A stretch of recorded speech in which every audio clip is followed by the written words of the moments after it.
What even is this? I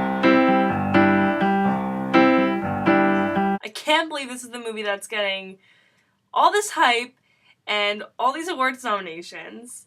American Hustle, which I liked, okay? I liked it because I thought it was really funny and really over the top and entertaining. But in the view as a good film or like a well-made film or a film that makes sense, I don't think this is one that does any of those things. And I like David O. Russell a lot, and his style and his just general feeling is totally infused in this movie. You can definitely tell it's a David O. Russell movie just by the dialogue and the script and the acting. I mean, he seems to really like his actors a lot because he's recast most of them in this movie. And they play well to his directing style. I think especially Bradley Cooper just really, really fits the David O. Russell kind of style, and it almost feels like a kind of similar character to his character in Silver Linings Playbook, even though they're completely different people and whatever, but just Bradley Cooper's mannerism and his way of talking and stuff, it's kind of similar. Same goes for Jennifer Lawrence. There was a lot of things about her in this movie that reminded me of her in Silver Linings Playbook, and I know it's because they're being directed by David O. Russell yet again, and there's just this kind of style to his work and his weird camera angles and weird camera stuff. American Hustle is about the ab scandal, which is just some weird scandal that happened in the 1970s that apparently was really famous. But even after watching this movie, which is apparently about this scandal, I have no idea what this scandal is about or what was happening, and I really hope it's not a matter of me being really stupid, because I am able to follow movies for the most part. But this one, I didn't know what was happening half of the time. I just knew that it was funny, it looked spoofy, it was fun to watch.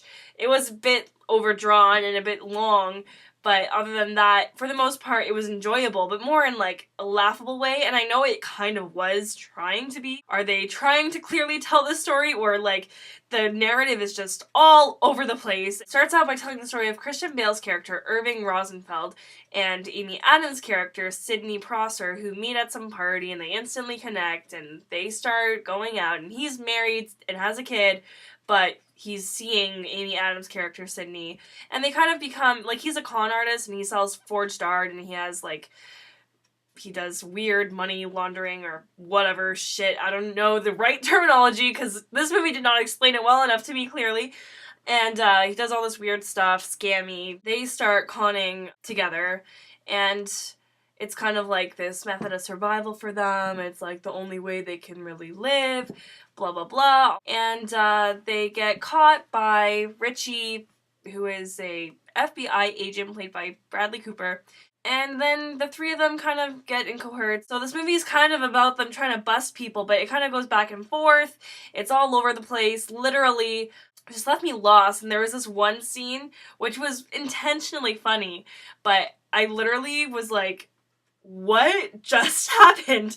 There's so many moments in this film where it's like, what is happening? Like, where is this movie going? It's just jumping from place to place. The one scene in particular that I'm thinking of is Amy Adams and Bradley Cooper go dancing, and they kind of have their own kind of romantic thing going on. There's just all this love triangle square shit going on, and they have their own thing going on, and they go out dancing, and there's a scene of them dancing, and then they're in the washroom together, and this, like, moment happens, and the whole movie, like, I felt like I was as intoxicated as they were. I'm like, my head, like, literally spun. I'm like, what is happening in this movie? I'm so confused. I was so confused. I thought it was entertaining and funny, as I said, but it has, like, moments that are just, like, so particularly hilarious, but, like, is it trying to be? Like, it felt like a joke. It felt like a spoof movie. It didn't feel like a legit movie about some real scandal that was trying to be serious about itself. I mean, I guess it could be serious and also not serious at the same time, but it just did not feel serious at all. The acting is all really great. That's one thing that's good. Christian Bale's awesome, as always. Amy Adams is great. Bradley Cooper, I think, kind of steals it for me. I thought he was the most standout of the bunch, but his character also kind of just allowed for that. His character's just like, I don't know who his character is. He's this FBI agent, but then he seems pretty corrupt, and he falls in love with Amy Adams, and then he's got other weird stuff going on at home that just seems kind of unparalleled. He's just kind of like a goof. Like, he does not know what he's doing, and he wants to be some big shot FBI agent, but like he's so lost in the mix of trying to make it happen. He's good. He's funny in the role. Jennifer Lawrence is also a complete scene stealer, and I would be totally fine if she won Best Actress, Best Supporting Actress at the Oscars and had a second Oscar to her name. She's so great in this movie, and she's got a smaller role, but all of her scenes are some of the best scenes in the movie, but they're also just over the top, hilarious, random. It may be a spoiler that my favorite person ever is in this movie.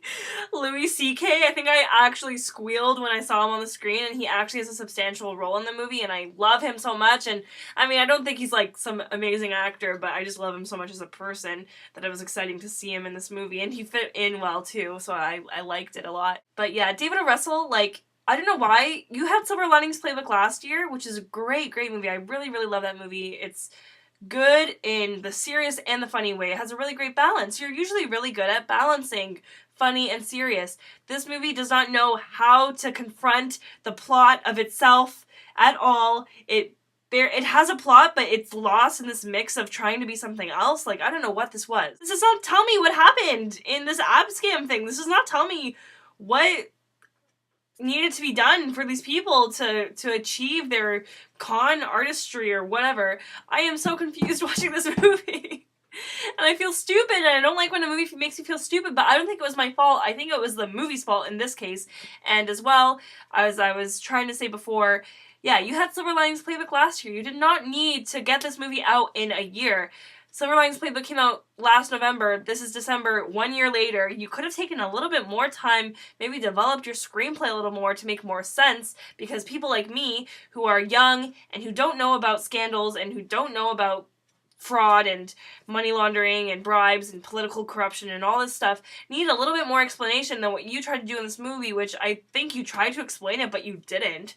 And you just left me lost, really lost. It's ridiculous. That's a good word for it. It felt like almost old boy level of ridiculous, of like, what? Like, what is this? What is happening? What is happening in your movie? Whatever. It was fun to watch. It's fun. But I would say it's fun in a bad way. Like, it almost felt like kind of a bad movie. Also, it takes place in the 70s, and like, how over the top taking place in the 70s could this be?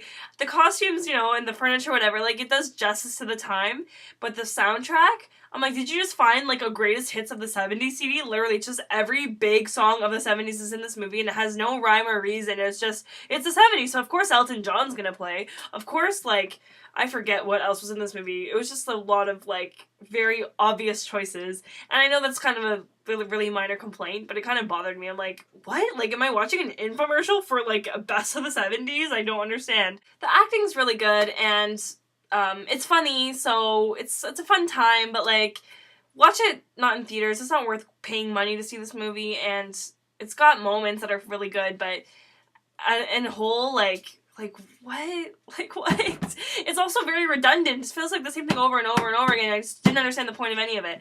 So, yeah, American Hustle. I'm giving it a D+. I enjoyed the campiness, over-the-top messiness, complete messiness of this movie. It is a mess of a movie. I can't say it's a good film, but it's a fun one to watch at times when it's being really funny. So that's my review of American Hustle, and I hope you don't think I'm an idiot now because I didn't understand this movie, but you go watch it and tell me what on earth was happening, and if you can explain it coherently to me, then I will praise you. Thank you. Thank you for explaining American Hustle to me, because it should not be a hard movie to understand, but for some reason it does not know what it's saying itself. Anyhow, I'm Adriana. My blog is Fresh from the Theater. Thank you so much for watching my review of American Hustle, and if you like what you see, please subscribe.